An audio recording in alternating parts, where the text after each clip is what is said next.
Hello and good morning everyone. आप सभी लोगों का स्वागत है स्टडी ग्लोब्स पर और मैं हूं आपका दोस्त दीपक।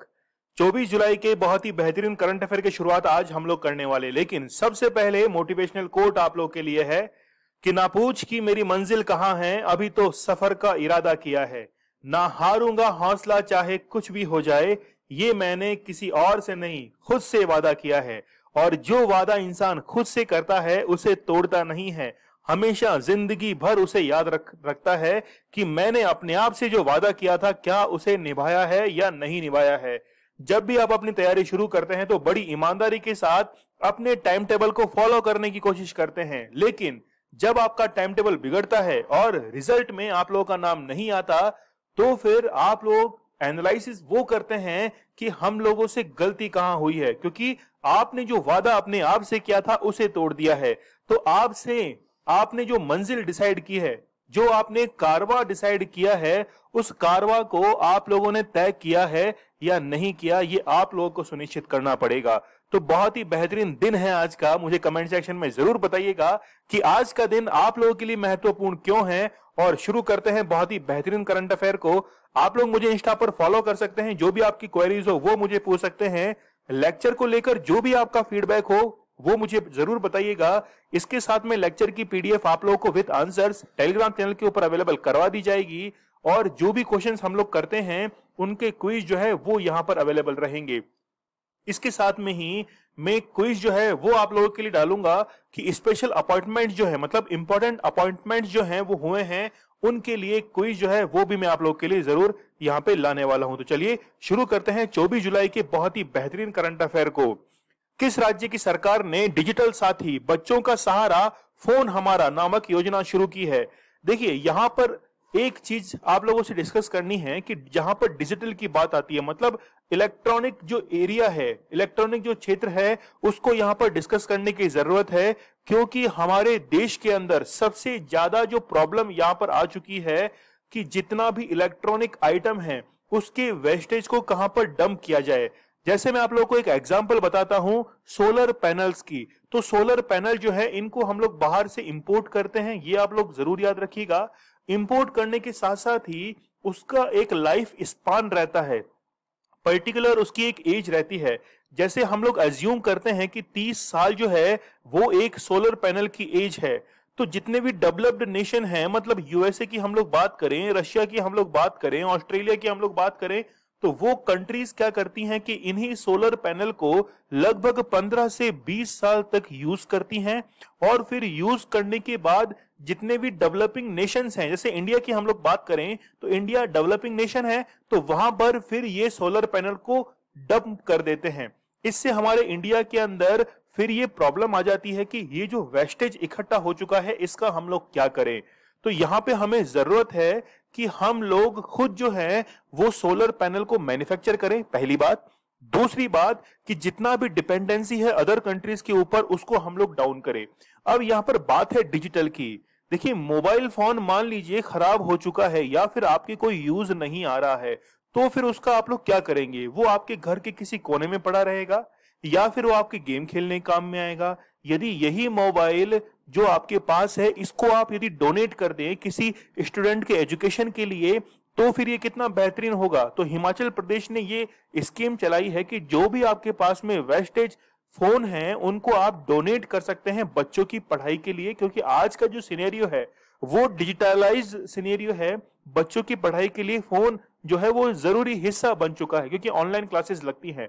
तो हिमाचल प्रदेश की जो गवर्नमेंट है इनके द्वारा ये कदम उठाया गया और काफी बेहतरीन कदम है। राजस्थान की हम लोग बात करें तो राजस्थान के अंदर एक बहुत ही बेहतरीन योजना है जिसे हम लोग कहते हैं चिरंजीवी योजना। ये पूरे भारत के अंदर पहली ऐसी योजना है जो कि अपने नागरिकों को कैशलेस बीमा जो है, इंश्योरेंस, वो उपलब्ध कराते हैं। किसने का? वो रहता है 5 लाख का। ठीक है, काफी इंपॉर्टेंट है।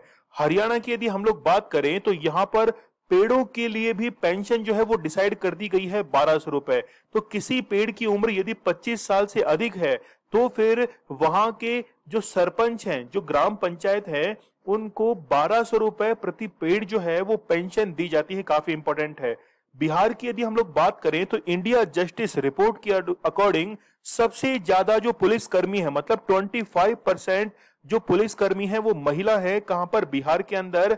और बायोफ्यूल जो पॉलिसी है इसको लागू करने वाला पहला जो राज्य है वो कौन सा है, बिहार है। काफी इंपॉर्टेंट है, आप लोग जरूर याद रखिएगा। और रिसेंटली एक डॉल्फिन सेंटर जो है वो भी निर्मित किया गया है बिहार के अंदर। चलिए यहां पे हम लोग हिमाचल प्रदेश का मैप देख सकते हैं कि काफी सारे इंपॉर्टेंट डिस्ट्रिक्ट्स यहां पे है, जैसे चंबा है, फिर लाहौल स्पीति, और जो कि टच करता है कहां पर, चाइना को वो टच करता है। फिर यहां पर कुल्लू डिस्ट्रिक्ट है, कांगड़ा है, ऊना है, ठीक है, सोलन है, ये भी काफी इंपॉर्टेंट है। शिमला, ये भी काफी इंपॉर्टेंट है, जो कि कैपिटल है हिमाचल प्रदेश की। देखिए हिमाचल प्रदेश की दो कैपिटल्स है, एक की तो हम लोग बात करें शिमला है, और दूसरी कौन सी है, वो है धर्मशाला। ठीक है, तो धर्मशाला जो है उसको आपने एज ए कैपिटल कभी देखा नहीं होगा, क्योंकि धर्मशाला के अंदर ही 1959 के अंदर जो दलाई लामा थे उन्होंने आकर धर्मशाला में 10,000 बौद्ध भिक्षुओं के साथ में आकर शरण ली थी। चलिए हम लोग बात करते हैं हिमाचल प्रदेश की नदियों की, रिवर्स की हम लोग बात कर लेते हैं। एक इंपॉर्टेंट टर्म मैं आप लोग को बताता हूं कि दो नदियों के बीच का जो क्षेत्र रहता है इसे कहा जाता है दोआब। ठीक है, इसे कहा जाता है दोआब, दो नदियों के बीच के क्षेत्र का। तो यहां पे सबसे ऊपर लिखा हुआ है इंडस, मतलब सिंधु नदी है। सिंधु के बाद में फिर है झेलम, फिर है चेनाब, फिर है रावी, फिर है व्यास, और फिर सतलुज। यदि इसके हम लोग पहले फर्स्ट लेटर को यदि उठाते हैं तो इनके बीच में जो दोआब है इसको हम लोग अच्छे से याद कर सकते हैं, जैसे व्यास और सतलुज, तो इसके बीच में बी और एस है तो बिस्त दोआब है। ठीक है, फिर आर और क्या है, व्यास, तो यहां पे कौन सा है, यहां पे है बारी दोआब। फिर चैनाब और रावी के बीच में ये है कौन सा, रेचना दोआब। ठीक है, फिर झेलम और चैनाब के बीच में यह है चाज दोआब। ठीक है, जय और चय, तो चाज दोआब। ऐसे हम लोग इन टर्म्स को याद कर सकते हैं, काफी इंपॉर्टेंट है। बात कर रहे थे हम लोग हिमाचल प्रदेश की, तो हिमाचल प्रदेश के अंदर जो यहाँ पर रिवर्स हैं, देखिए एक तो है चैनाब, व्यास, इसके साथ में सतलुज जो रिवर है वो यहां पर फ्लो करती है। रावी का जो ओरिजिन है वो भी यहां से होता है, काफी इंपॉर्टेंट है, आप लोग जरूर याद रखिएगा। हिमाचल प्रदेश के बारे में यदि हम लोग देखते हैं तो यहाँ पे आप लोग देखिए पहले इस योजना के बारे में कि डिजिटल साथी चिल्ड्रन सहारा फोन हमारा, ये जो योजना है ये पूरे कंट्री के अंदर इस प्रकार की पहली योजना है जहां पर मोबाइल फोन जो है इसको डोनेट किया जाता है। डोनेट अ न्यू और ओल्ड एंड्रॉइड फोन जो है उसको आप लोग डोनेट कर सकते हैं। फॉर किसके लिए, यह है ऑनलाइन एजुकेशन फॉर चिल्ड्रंस। ठीक है, हम लोग एक क्वेश्चन को जब कवर करते हैं तो काफी सारे एस्पेक्ट्स इसके साथ में लेकर चलते हैं, कोई इधर उधर की बात नहीं, सीधी बात, नो बकवास।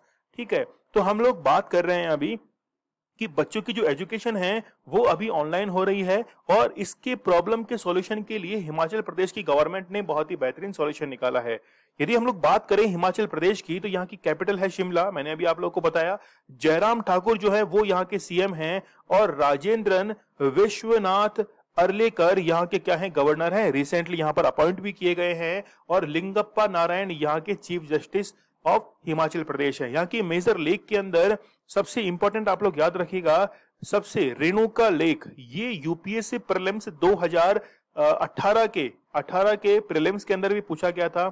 चलिए और देख लेते हैं, फिर है चंद्रताल लेक, फिर है खज्जेर लेक। ठीक है, तो थोड़ा सा नाम अटपटे हैं, इनको भी आप लोग याद रखिएगा। इसके साथ में नाको लेक, फिर है सुरजाताल लेक, ये जो है इंपॉर्टेंट आप लोग याद रखिएगा, काफी इंपॉर्टेंट है। ठीक है, मेजर पास मतलब माउंटेन पास, रोहतांग दर्रा यहाँ पर स्थित है, शीप किला है, फिर बड़ा लाचाला। तो तीन इंपॉर्टेंट पास जो है वो आप लोग को याद करने, मैं रिपीट कर देता हूं, रोहतांग पास, शीप किला पास और बड़ लाचाला पास।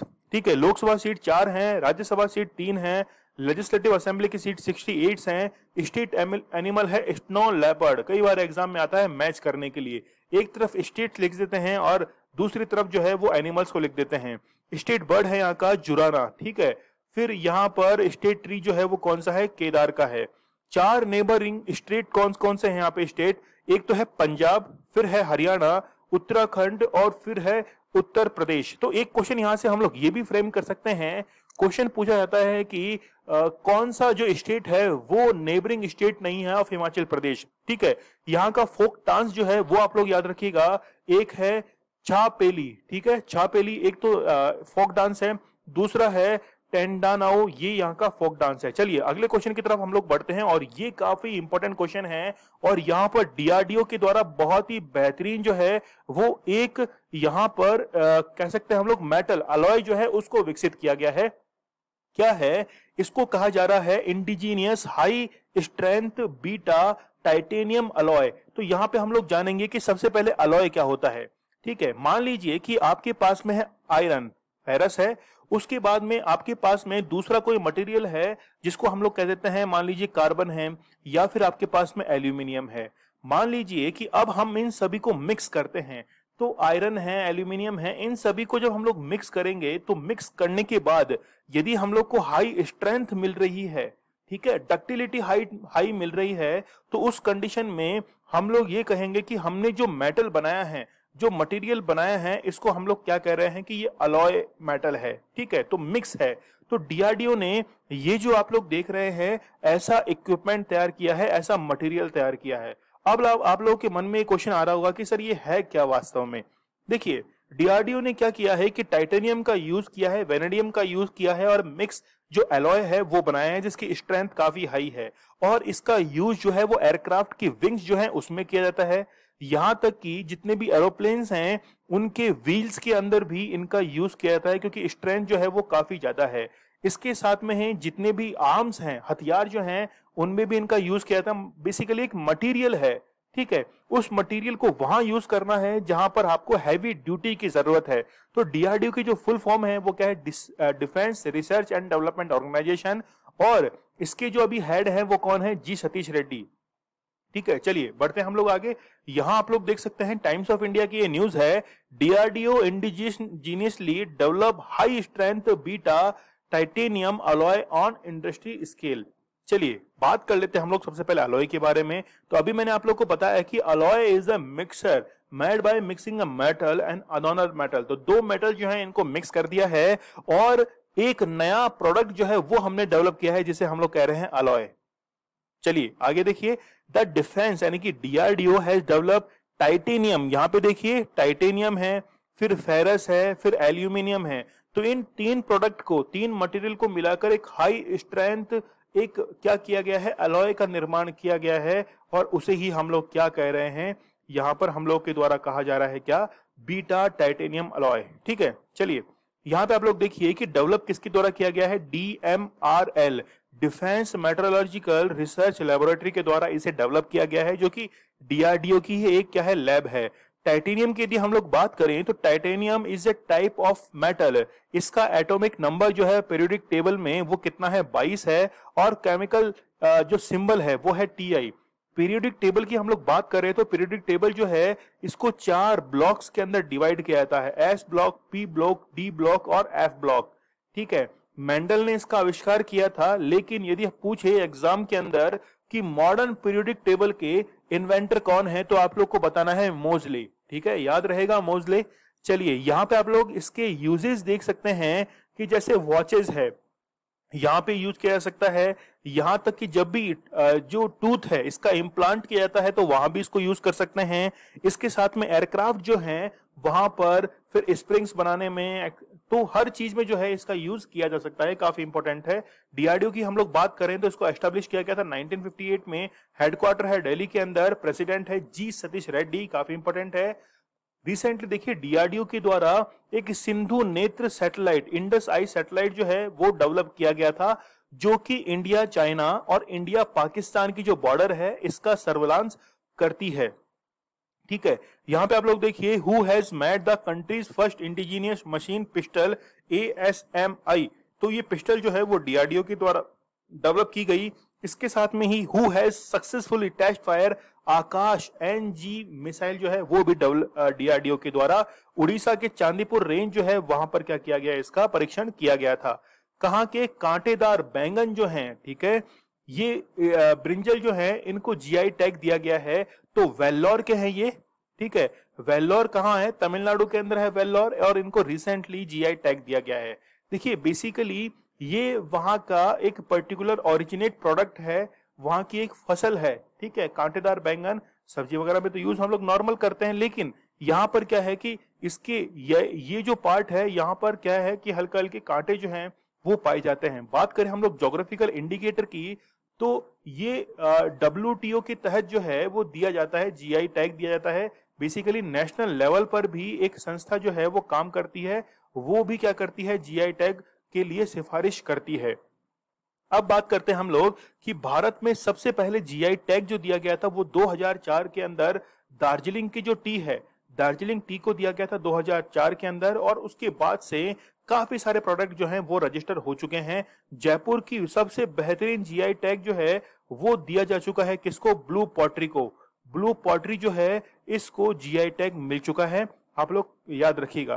देखिए एक मिर्च है खोला मिर्च, खोला मिर्च जो है वो है गोवा की, इसे भी जीआई टैग दिया जा चुका है। यहां तक कि आप लोग को पता होगा एरोड हेल्दी, तो एरोड हेल्दी जो है वो भी कहां की है, वो है तमिलनाडु की। इसके बाद में डिंडीगुल ताला, तो डिंडीगुल ताला जो है वो भी कहां का है, वो है तमिलनाडु का। तो यहां हम लोग बात कर सकते हैं वेल्लोर, तो वेल्लोर की जो कांटेदार ब्रिंजल्स हैं, स्पाइनी ब्रिंजल जो हैं, इनको जीआई टैग जो है वो दिया जाएगा। मतलब रिसेंटली जो है ये मान के चलिए कि दिया ही जा चुका है। तो यहाँ पे आप लोग ज्योग्राफिकल जीआई टैग की हम लोग बात करें तो GI tag is similar to a logo for any product. जैसे हम लोग बात करें बीकानेरी भुजिया की, हम लोग बात करें जैसे बासमती चावल की, तो वो वहीं पे ओरिजिनेट होते हैं। यदि मान लीजिए कि बीकानेरी भुजिया को आप बीकानेरी भुजिया के नाम से किसी और जगह पे बेचते हैं, जैसे मान लीजिए हिमाचल प्रदेश के अंदर आप जो है वो बीकानेरी भुजिया बेच रहे हैं, तो वहां पर जो है वो आपको वो इलीगल हो जाएगा,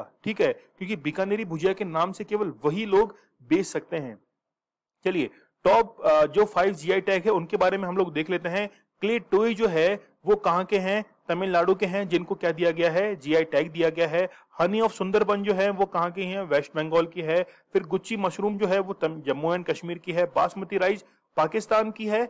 इंडिया और पाकिस्तान के बीच में यूरोपियन यूनियन के अंदर अभी ये मामला चल रहा था कि बासमती जो राइस है इसको जीआई टैग किसका माना जाए। हापुस आम जो है ये कहां का है, ये है महाराष्ट्र का, तो इंपॉर्टेंट है, काफी याद रखिएगा आप लोग। राइजिंग फ्री माई ओलंपिक जर्नी, तो ये जो बुक है ये किसके द्वारा लिखी गई है, तो इम्तियाज अनीस जो हैं इन्होंने अपने लाइफ स्पान पर, काफी स्ट्रगलिंग लाइफ इनकी रही है और उस पर इन्होंने ये बुक लिखी है। आप लोग यहाँ पे देख सकते हैं कि इम्तियाज अनीस इज ए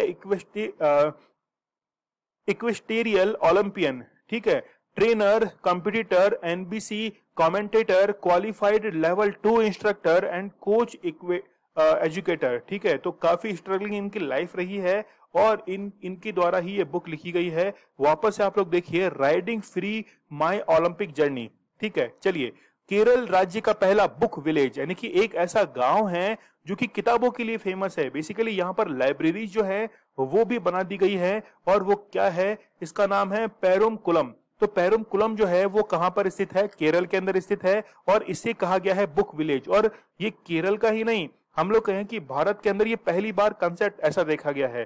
देखिए एक आपको एक एग्जांपल मैं बताता हूं कोलकाता का।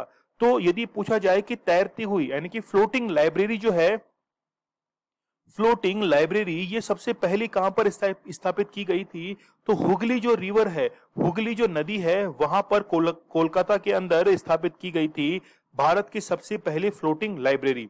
तो यहाँ पे आप लोग देख सकते हैं कि Perumkulam in Kollam district has been given the title of Kerala first book village, ठीक है, याद रखिएगा ना, काफी इंपॉर्टेंट है। और केरला का लिटरेसी रेट जो है वो तो वैसे ही हाई है पूरे इंडिया के अंदर, इसलिए यहाँ पे ऐसी बात होना वो तो स्वाभाविक है, ठीक है। पिनराई विजयन जो है वो यहाँ के सीएम हैं। आप लोग को पता होगा के शैलजा के बारे में, यहाँ की जो हेल्थ मिनिस्टर रही हैं के शैलजा, तो के शैलजा को यूनाइटेड नेशंस ने रिकॉग्नाइज किया था। इसके साथ में ब्रिटेन की जो कई मैगजीन्स हैं उनके कवर पेज पर के शैलजा की फोटो आई थी, लेकिन इस बार जो है वो उनको हेल्थ मिनिस्ट्री से हटा दिया गया है और पिनराई विजयन के जो दामाद हैं उनको वहां पर अपॉइंट किया गया है। तो इस लाइब्रेरी के बारे में हम लोग देखते हैं कि this library installs a passion for reading by setting up books shelves, ठीक है। तो जो बुक की किताबों के प्रेमी हैं उनके लिए ये लाइब्रेरी स्थापित की गई है। The stranger in the mirror, ठीक है। तो ये जो बुक है ये ऑटोबायोग्राफी जो है वो किसकी है, तो आप लोग शायद फोटो से ही पहचान गए होंगे, राकेश ओम प्रकाश मेहरा जो है ये इनकी ऑटोबायोग्राफी है। और ये क्या है, डायरेक्टर हैं, मूवीज जो है ये बनाते हैं। जैसे सोनू सूद की एक ऑटोबायोग्राफी है आई एम नो मसीहा, ठीक है, आई एम नो मसीहा जो है ये सोनू सूद की है। तो राकेश ओम प्रकाश मेहरा की कौन सी है, the stranger in the mirror. तो इनके बारे में क्या है कि ये क्या है, इन्होंने रंग दे बसंती काफी अच्छी मूवी है, भाग मिल्खा भाग जो है ये भी शानदार सुपर हिट रही थी, दिल्ली 6, फिर तूफान, ये मूवी जो है ये इनके द्वारा डायरेक्ट की गई है। और इन्होंने अभी recently the stranger in the mirror जो है वो बुक रिलीज की है। 2032 ग्रीष्मकालीन ओलंपिक जो है, समर ओलंपिक और पैरा ओलंपिक कहाँ होंगे, तो ये ऑस्ट्रेलिया के ब्रिस्बेन जो है यहाँ पर आयोजित किए जाएंगे 2032 के। और ये तीसरी बार होगा जब ऑस्ट्रेलिया के अंदर ये आयोजित किए जा रहे हैं। देखिए ओलंपिक अलग होते हैं और पैरा ओलंपिक अलग होते हैं, ठीक है।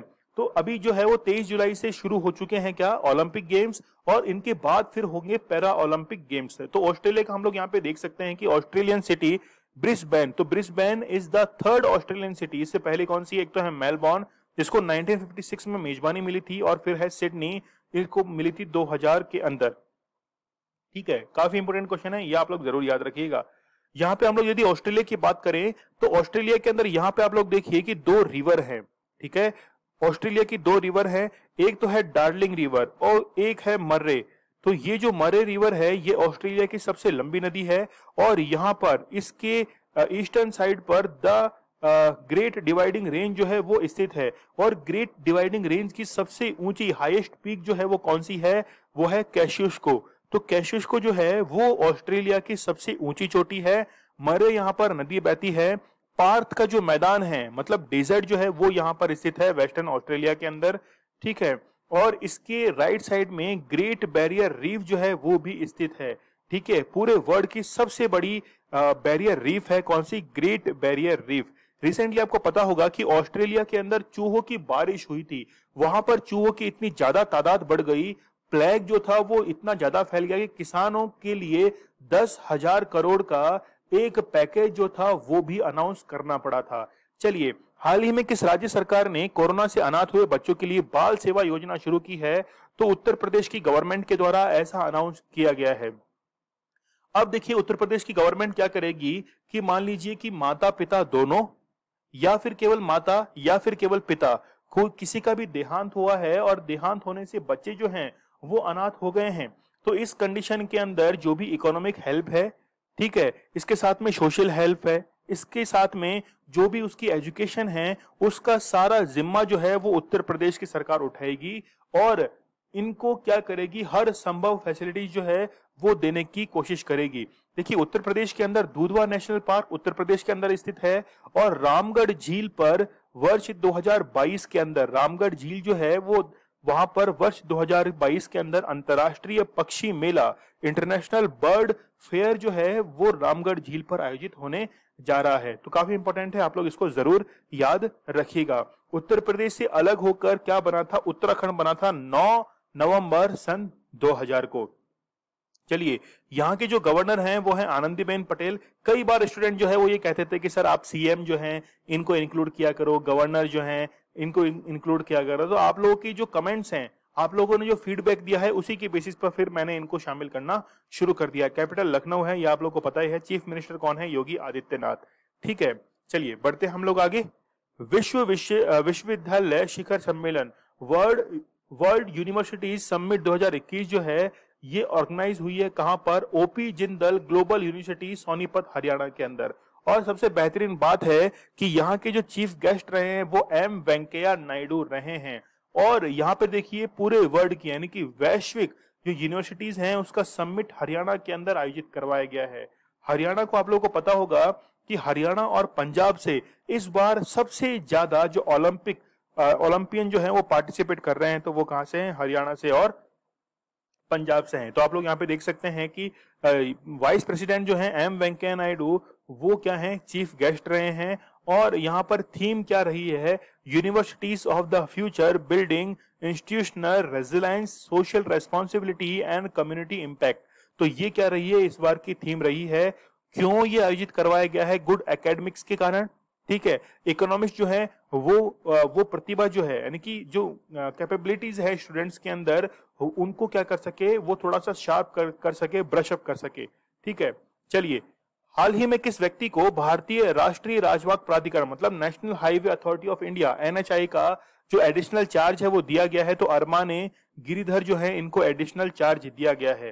ठीक है, हम लोग बात करें एनएचएआई की तो एस्टेब्लिशमेंट हुआ था 1988 में, हेडक्वार्टर है न्यू दिल्ली के अंदर, और इसका फंक्शन क्या है कि डेवलप, मेंटेन एंड मैनेज, ठीक है, तीनों वर्ड आप लोग याद रखिएगा, develop, maintain and manage the national highways and trusted to it and to look into matters connected therewith or incidental thereto. तो यहाँ पे आप लोग याद रखिए कि नेशनल हाईवे एनएचएआई जो है वो स्टेट्स के अंदर क्या करती है, वो जैसे सागरमाला प्रोजेक्ट है, भारतमाला प्रोजेक्ट है, तो ऐसे कई प्रोजेक्ट जो हैं इनके अंदर national highway authority of India का काफी बड़ा रोल रहा है। लेकिन जितनी भी बॉर्डर के ऊपर रोड्स हैं इनको जो बनाया जाता है वो किसके द्वारा बनाया जाता है, ये मुझे आप लोग कमेंट सेक्शन में बताना। वैसे तो मैंने अभी पूछने के अंदर ही आंसर जो है वो बता दिया है, लेकिन फिर भी जो है आप अपने आंसर मुझे कमेंट सेक्शन में जरूर बताइएगा।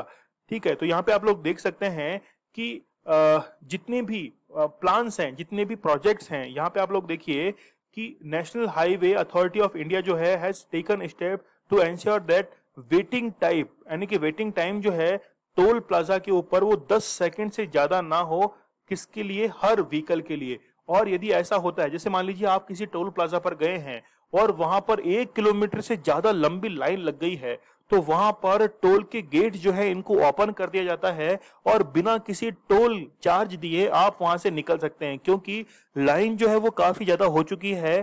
तो national highway authority of India का ये रूल है कि यदि 1 किलोमीटर से ज्यादा लंबी लाइन लग जाती है तो वहां पर जो है वो ओपन रनिंग जो है वो शुरू हो जाती है, मतलब गेट जो है वो ओपन कर दिए जाते हैं। तो यहाँ पर ये वेट टाइम जो आप लोग देख रहे हो ये इसीलिए डिसाइड किया जाता है। हेती के नए प्रधानमंत्री जो है वो एरियल हेनरी बने हैं। ठीक है, हेती में आप लोग को पता होगा कि 7 जुलाई को यहाँ के जो राष्ट्रपति हैं उनकी घर में घुसकर जो है वो हत्या कर दी गई थी यहाँ के राष्ट्रपति की, और अब जो है वो नए प्रधानमंत्री बने हैं। लोकेशन हम लोग देख सकते हैं, कैरिबियन जो सागर है वहां पर स्थित है हेती, और क्यूबा को हम लोग कहते हैं चीनी का कटोरा, क्योंकि गन्ना जो है इससे चीनी सर्वाधिक यहाँ पर निर्मित की जाती है। फिर हम लोग बात करें कि डोमिनिका रिपब्लिक, तो आप लोग को पता होगा कि मेहुल चोकसी जो है उसने एंटीगुआ की सदस्यता हासिल की थी, एंटीगुआ की सदस्यता हासिल की, लेकिन उसके बाद में वो कहां भाग गया था, वो डोमिनिका रिपब्लिक के अंदर वहां पर भाग गया था। चलिए, निम्नलिखित में से कौन सा बैडमिंटन खिलाड़ी टोक्यो ओलंपिक के लिए क्वालिफाई करने में असफल रहा है? तो ये क्वेश्चन जो है ये काफी इंपॉर्टेंट रहा है। हम लोग हमेशा सफलता की बात करते हैं, तो असफल कौन सा खिलाड़ी रहा है? तो आप लोग याद रखना, साइना नेहवाल जो है वो इसमें असफल रही है, क्योंकि इन्होंने जो क्वालिफाई मैच था, ठीक है, जो क्वालिफाई मैच था उसी को ये क्वालिफाई नहीं कर पाए, इसीलिए इनके जो दरवाजे थे वो ओलंपिक के लिए क्या हो गए, वो बंद हो गए। ठीक है, तो यहाँ पे आप लोग आंसर याद रखिए ना, साइना नेहवाल जो है ये इसका करेक्ट आंसर है। BWF मतलब इसका फुल फॉर्म क्या होगा कि वर्ल्ड बैडमिंटन फेडरेशन जो है इसकी चैंपियनशिप, इसका आयोजन कहाँ किया जाएगा? तो इसका आयोजन जो है वो इंडिया के अंदर किया जाएगा वर्ष 2026 के अंदर। काफी इंपॉर्टेंट है ये क्वेश्चन, और ये क्वेश्चन जो है वो एग्जाम में जरूर आएगा, इसको आप लोग जरूर याद रखिएगा। ठीक है, चलिए, यहाँ पे हम लोग देख सकते हैं कि वर्ष 2026 के अंदर इसको आयोजित किया जाएगा, कहां पर? इंडिया के अंदर, और पहली बार जो था वो आयोजित कराया गया था 1977 के अंदर स्वीडन में। ठीक है, चलिए, महिला फुटबॉलर ऑफ द ईयर के रूप में किसे नामित किया गया है? तो नामित किसे किया गया है? बाला देवी जो हैं इनको नामित किया गया है महिला फुटबॉलर ऑफ द ईयर। लेकिन इनके साथ में ही और भी कई खिलाड़ी हैं जिनको यहाँ पर क्या किया गया है, अवार्ड किया गया है। तो यहाँ पे आप लोग देखिए कि बाला देवी जो है इनको तीसरी बार जो है वो सम्मानित किया गया है, थर्ड टाइम जो है वो इनको सम्मानित किया गया है। फिर देखिए, संदेश जिनगा जो है इनको क्या किया गया है, AIFF men's footballer of the year 2020-21 announce किया गया है। सुरेश सिंह बंजगम जो हैं इनको क्या किया गया है, AIFF मेंस एमर्जिंग फुटबॉलर 2020-21 का अवार्ड दिया गया है। तेजस नेगवेंकर जो हैं इनको दिया गया है बेस्ट रेफरी का।